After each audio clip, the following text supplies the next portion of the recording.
Well, good day traders, Chris Weston here, Head of Research at Pepperstone. One of the things we are looking at is the event risk for the coming week. I will say that implied volatility across all G10 currencies remains very low, perhaps the exception being sterling, and of course we're watching what happens as we go into this week. It's going to be a massive week. We keep saying it every time, but certainly the event risk really ramps up. We know that we've got the EU summit coming through on the 10th, midweek. There is, something has to happen before that time. Jean-Claude Juncker and the Michel Barnier want to see a letter from Theresa May, which is showing progress and some sort of meat on the bone between the cross-party negotiations between Jeremy Corbyn and Theresa May. What we're seeing from the local press is that the Tory party are basically all in bits at the moment. They're split. They're going to be decimated in the polls, and there's going to be more resignations coming through, specifically from the hardliners on the ERG side. So the Tory party are all over the place at the moment, but we have to see how this all plans out and whether actually they can create a negotiation which will pass. But it does look like a long extension is probably the more likely probability, and a general election still can't be ruled out in the UK, and that's going to keep the pound elevated. So if you are trading the pound this week, certainly absolutely keep your eyes on what's happening in the EU summit and the negotiations between Jeremy Corbyn and May, whether or not we're going to get that extension. Of course, on the 12th, we do have that situation where the default position is if there's nothing agreed by then that the UK will crash out of the EU. We obviously see that as a low ball probability at the moment, but obviously it can't be ruled out. So certainly cable is going to be one that continues to be a little bit volatile in that situation. And I will say, I am saying this before we have seen non-farm payrolls play out. The market's looking for 177,000 jobs created. I will say that last month we saw 20,000 headline jobs created, which of course was a poor number. But every time we've seen 20,000 jobs created or there and thereabouts since 2010, we have seen a really nice snapback, and the average gain on the following around 250,000. So that would be above consensus in the street, and this time may be different. And of course, when it comes to payrolls number, there's other things we need to look at. We need to look at the average hourly wages. The market's looking for that to remain at 3.4%. I see slight downside risk to about 3.3%, but that's neither here nor there. The unemployment rate as well is expected to remain under 4%. The U6 rate, which is the more broad measure, continues to be quite elevated in that situation as well, and just above 7%. So that's one we are going to keep an eye on. Also the participation rate as well. But the market isn't expecting fireworks there. If you look at implied vol in dollar yen in the overnight session, that's just about 4%, which is meager at best there, and so therefore people are not expecting big moves. What we are looking at in the new week in the US is the CPI numbers. Now, on Wednesday, 10:30, we will get those headline numbers and also the core numbers there. The core numbers expected to come out at 2.1%. That's unchanged.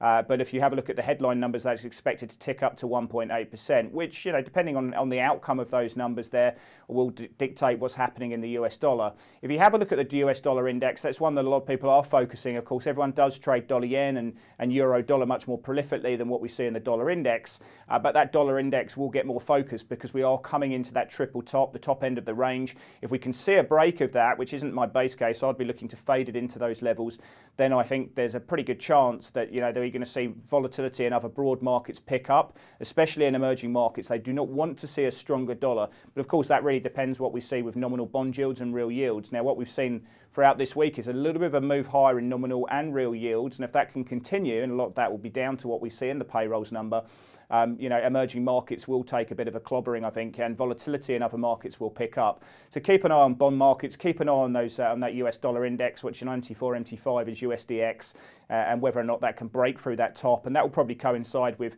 euro dollar moving through 112 as well.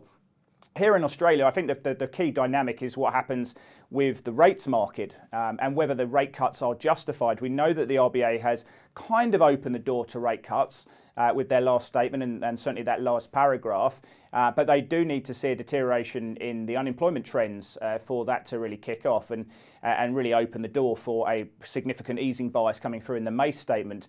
For this week, we don't necessarily have the data to really justify that. I mean, we've got home loan data coming through on Tuesday. The market's expecting a little bit of a pickup there in the home loan data, but I don't think we're going to see the rates or the Aussie dollar really too sensitive to that. On Wednesday, we do get Westpac consumer confidence. But again, while this is a key data point, we want to see that feedback loop between economics and what's happening in the real economy. But that number from Westpac at 10:30 on Wednesday, there's no survey for that I can see, and I don't expect that to be a massive market move unless we see a strong deterioration, which I don't think we're going to see.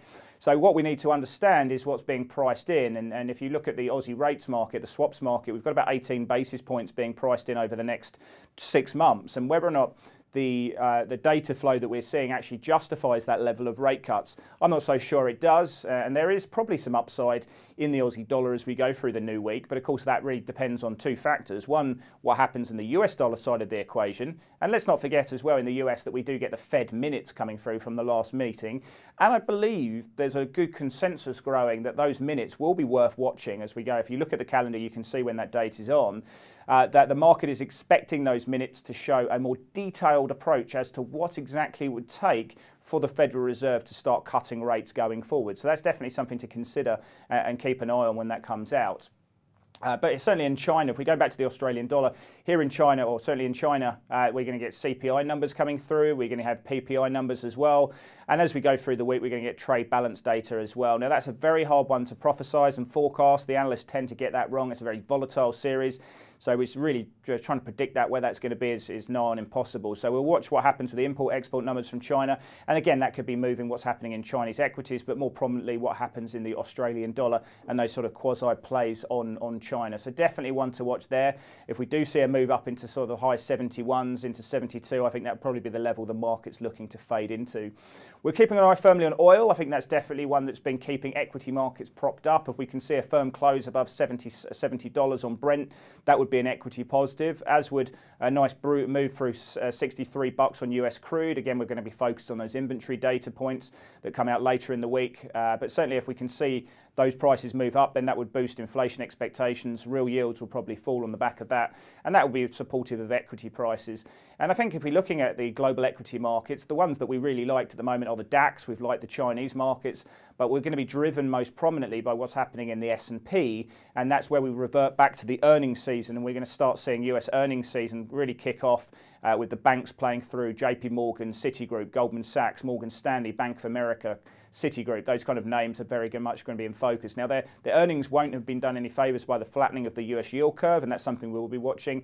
But if we can get a good earnings season, the outlooks look a little bit better than what's being priced in, yeah, we could probably see the S&P move up into the high 2800s and perhaps even into 2900s, but that will be supportive. This market needs new oxygen. It's going to have to come from earnings. So there's plenty to watch for this week.